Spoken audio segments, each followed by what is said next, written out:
সারা রাত হাসপাতালের বাইরে বসে রইলাম। অ্যাম্বুলেন্সের লোকগুলো অপেক্ষা করতে করতে শেষে অসুস্থ মানুষটাকে মেঝেতে ফেলে রেখে চলে গেল। এটা প্রথমবার নয়, রোজ এমনটাই ঘটে।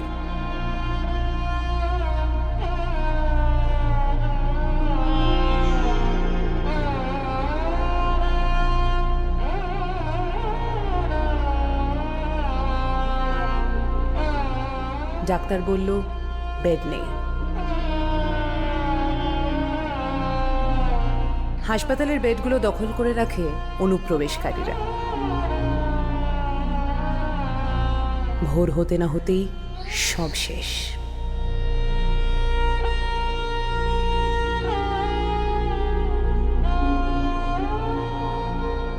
তৃণমূলের নেতাদের দৌলতে তারা জায়গা পায়, বেড পায়, চিকিৎসা পায়। আর যারা এই মাটিতে জন্ম নিল তারা হাসপাতালের মাটিতে শুয়ে মৃত্যুর সঙ্গে লড়াই করে। এবার এই পরিস্থিতির পরিবর্তন দরকার। পশ্চিমবঙ্গে নির্বাচন আনবে এবার পরিবর্তন।